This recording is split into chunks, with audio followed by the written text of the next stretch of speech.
Seterusnya riwayat daripada Abi Hurairah, sesungguhnya Rasulullah sallallahu alaihi wasallam bersabda, semua umatku akan masuk syurga kecuali orang yang enggan. Sahabat-sahabat bertanya, siapakah orang yang enggan itu? Nabi SAW kata, man ata'ani dakhala al-jannah, sesiapa yang taat kepadaku dia akan masuk syurga, dan sesiapa yang derhaka kepadaku berarti dia telah enggan masuk syurga sangat. Makna kalau tak ikut sunnah Nabi ni macam dia tak boleh masuk syurga. Gitu. Dalam hadis ini menunjukkan bahawa Nabi SAW mesti diikuti, ataupun sunnah Nabi itu mesti diikut. Dan orang yang tak saya ikut, itu bermakna orang yang enggan, tak saya masuk ke dalam syurga. Pas cerdik kalau aku tu.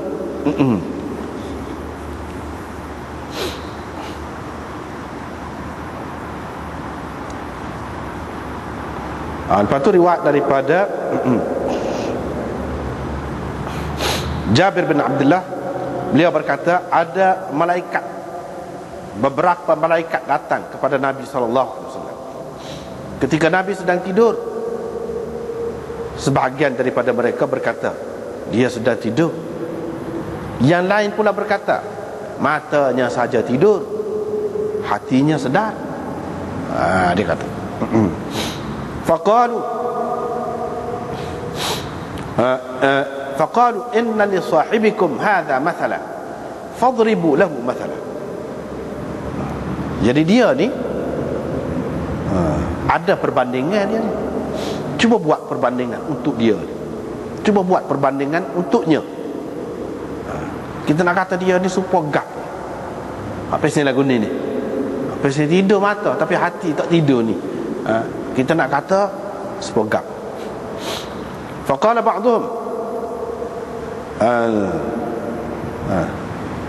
sebahagian mereka berkata, sesungguhnya dia sedang tidur.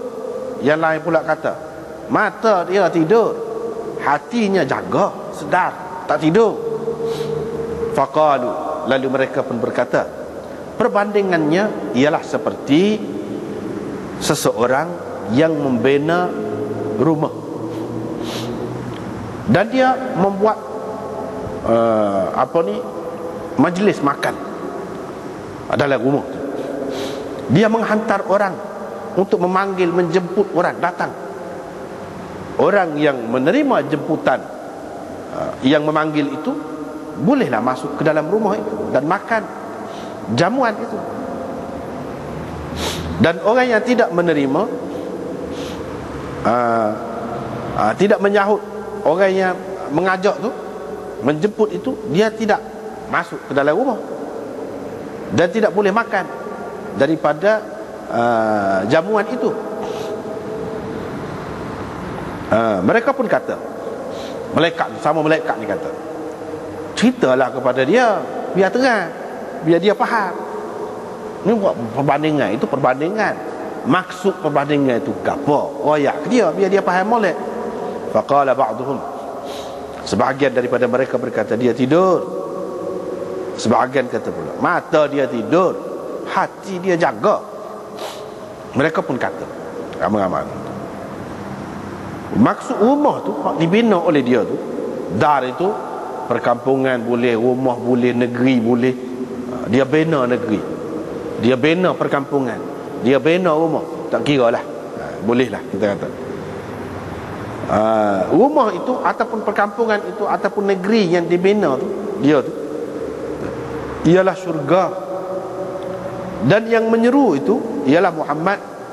Sesiapa yang taat kepada Muhammad berarti dia taat kepada Allah. Dan sesiapa yang derhaka kepada Muhammad berarti dia derhaka kepada Allah. Muhammad adalah pemisah di antara manusia. Muhammad ialah yang memisahkan manusia,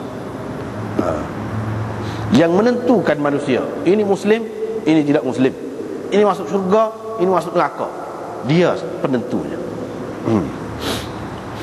Jadi kalau orang ikut dia, boleh masuk. Sebab tak adilah. Kalau orang ikut orang jemput tu, terima jemputan tu, boleh masuk. boleh pergi makan situ, boleh seronok-seronok situ. Orang tak terima, tak boleh masuk. Tak boleh masuk. Jadi tak boleh masuk tu umpamanya kalau kita buat ibarat yang lain, ada kad jemputan tu ke, ada tiket ke, diberi tiket. Kalau tak ada tiket tak boleh masuk. Gitulah. Jadi kalau nak masuk syurga, kena ikut Nabi SAW. Kalau tidak boleh. Itu maksudnya. Jadi pentingnya mengikut Nabi ni. Mengikut ni maksudnya dalam semua perkara, bukan dalam sebahagian saja. Sebab kalau dalam sebahagian, boleh jadi kita tidak akan nampak kesempurnaan dia tu, kecantikan dia tu. Kalau kita ikut sebahagian, apa-apa pun kalau ikut sebahagian tak jadi. Tak jadi kalau buat sekerak. Ataupun comel dari satu sudut, tidak dari semua sudut, tidak sempurna. Alik belakang tak comel, alik depan saja. Jadi apa? Ataupun kalau masuk sekerak, tak ada masuk, tak boleh makan. Semua benda tak jadi, tak sempurna. Jadi dia kena buat semua sekali. Dan kena ingat Nabi SAW itu sebagai da'i yang menyeru kepada tempat tadi. Dialah yang bagi kepada kita yang menentukan manusia ini. Kalau kita ikut boleh masuk syurga, kalau tak ikut tak boleh masuk syurga. Jadi kalau hak bahagia, hak panjangnya, iaitu selepas matilah. Selepas mati. Dalam dunia ni tak ada sebelah mana, tak nampak mana. Hak berpanjangannya hak dalam syurga ni, hak dalam syurga. Lepas tu Imam Bukhari kata, tabahu Qutaibah bin Sa'id an Layth an Khalid an Sa'id bin Abi Hilal an Jabir kharaja alaina an-nabiy sallallahu alaihi wasallam. Gitu. Ini sebagai mutaba'ah.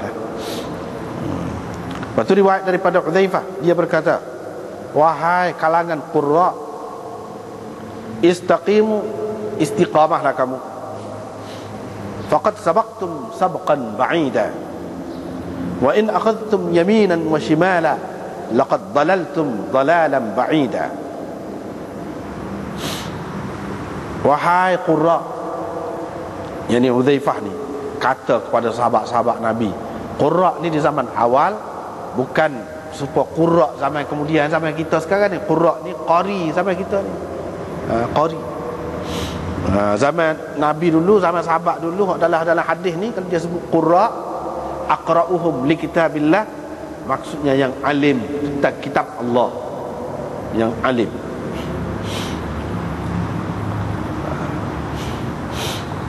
Wahai orang-orang alim, beristiqamahlah kamu, karena tetaplah kamu di atas landasan yang betul. Mungkin mencabar, mungkin susah, mungkin macam-macam lah.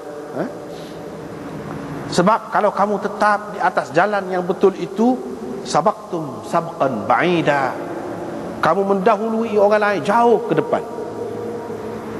Jauh ke depan.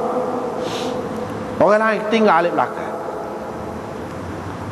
Itu kelebihannya ahli ilmu. Kalau dia amalkan ilmu dia betul-betul, dia akan melebihi orang lain, mendahului orang lain jauh ke depan. Hak tu dalam dunia pun boleh nampak, di akhirat lebih-lebih lagi lah. Tapi kalau kamu berpaling ke kanan dan ke kiri, yang ini tidak tetap pendirian, tidak istiqamah, laqad dalaltum dalalan ba'ida, kamu telah tersasul jauh. Sasul, sesak baraklah kamu. Kita kata kamu tersasul jauh sekali. Mana kalau lari tak kena pun berat juga, lebih pada orang lain. Lebih pada orang lain. Mana dari segi hukumannya pun berat, dari segi ganjarannya, pahalanya pun besar, lebih pada orang lain. Kalau tak betul pun dosanya lebih pada orang lain. Lebih pada orang lain. Kalau melencong ke kanan dan ke kiri, berarti kamu telah terpesong jauh, mana lebih daripada orang lain lagi. Teruk.